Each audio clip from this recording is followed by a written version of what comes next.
قرآن پورا کا پورا کردار سے ساری باتیں کرتا ہے، معاملات لین دین جتنا بھی کچھ ہے۔ تو کوشش کریں جس جگہ جائیں نا، جیسے بھائی نے بات کی اسد بھائی نے، کہ جس جگہ جائیں، میرے ایک تربیت کر رہے تھے بزرگ تھے آج کل پاکستان میں، تو کہتے تھے کہ مسلمان جو ہو نا، کوئی بے شک چھوٹی سی دکان بھی کھول کے بیٹھا ہو نا، تو پورے ایریے کو پتہ ہونا چاہیے کہ یار ایک بندہ بیٹھا ہوا ہے جو انتہائی ایماندار واقعدار ہے۔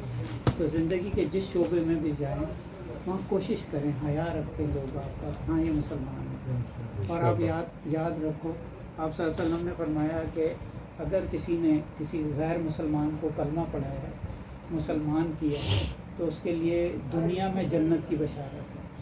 اور جس معاشرے میں آپ رہ رہے ہیں ادھر بہت اپرچونیٹیز ہیں، صرف لوگ آپ کا کردار دیکھتے ہیں، آپ کی زبان کو، لوگوں کو مسلمان کر سکتے ہیں۔ پاکستان میں یہ بڑا مشکل کام ہے، غلط نہیں، یہاں اللہ نے ہمیں موقع دیے، تو کردار کی طرف آئیں، ایسے کردار ہوں، وہ بھائی والی بات ہے، نقصان اٹھا لیں لیکن سچ کی طرف با کردار ہوں۔ مجھے ایک واقعہ یاد آ گیا ہے ان کی باتوں سے۔ تو ایک اللہ کا ولی تھا، تو اس کے کچھ مرید تھے، جیسے تبلیغی جماعت والے جاتے ہیں 40 دنوں کے لیے، 10 دنوں کے لیے، 3 دنوں کے لیے بیان کرنے کے لیے۔ تو ایک اللہ کا ولی تھا، وہ اپنے وقت کا ولی تھا، تو اس کے پیر مرشد نے اس کو کہا کہ آپ جاؤ فلاں ملک میں جا کے اللہ کی بڑائی بیان کرو، دعوت دو اسلام کی، دین کی۔ تو وہ اس ملک میں گئے، تو اس ملک کے بادشاہ نے ایک قانون بنایا تھا، ایک رول بنایا تھا کہ میرے ملک میں جو بندہ دین کی دعوت دینے کے لیے آئے گا، تو اس نے گھوڑے بنائے تھے، آگ کے گھوڑے۔ وہ بولتا تھا کہ میرے ملک میں جو بندہ دین کی عبادت، دین کی تبلیغ کرے گا، اگر وہ سچا ہوگا تو ان آگ کے گھوڑوں کے اوپر سواری کرے گا، اگر اس کی کوئی بھی جگہ نہیں جلے گی تو اس کے بعد میں اس کو اجازت دوں گا اپنے ملک میں دعوت دینے کی۔ تو جو اللہ کا ولی تھا وہ بھی گیا، انہوں نے اس پہ اوپر سواری کی۔ جب سواری کی تو ان کا تقریباً کوئی بھی نہیں جگہ جلی نہیں، ویسے تھوڑی سی معمولی سی جگہ ایسے جیسے خراش سی بندے کو آ جاتی ایسی ہوئی۔ تو جو اس ملک کا بادشاہ تھا اس نے ان کو اجازت دی کہ آپ میرے ملک میں دعوت دے سکتے ہو۔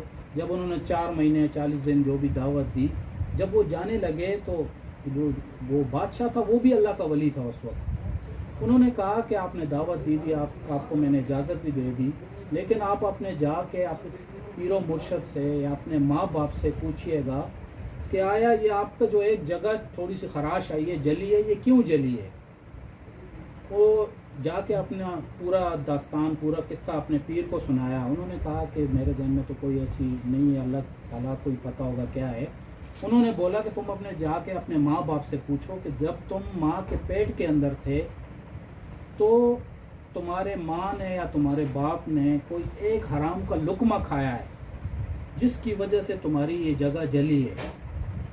وہ پہلے اپنے باپ کے پاس گیا، باپ سے پوچھا اس نے کہ آیا میرے والد تم نے ساری عمر حق حلال کما کے مجھے اور میری ماں کو کھلایا ہے؟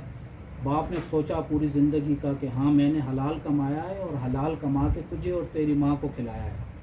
بعد میں وہ ماں کے پاس گیا، ماں سے پوچھا، یہی بات پوچھی، تو ماں نے بولا ہاں تمہارے باپ نے حلال کمایا ہے اور حلال ہم دونوں کو کھلایا ہے۔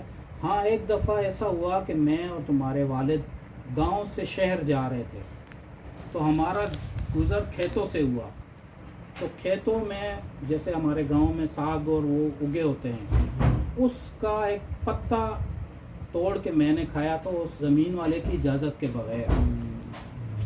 تو آپ یہ حساب لگا لیں کہ ایک پتا توڑنے کی، وہ اللہ کا ولی تھا، ان کی وہ جگہ جلی ہے۔ تو کہنے کا مقصد یہ ہے کہ ہم لوگ ادھر آئے ہیں اپنے بال بچوں کے لیے، اپنے ماں باپ کے لیے، بہن بھائیوں کے لیے رزق کمانے کے لیے، حلال رزق کمانے کے لیے۔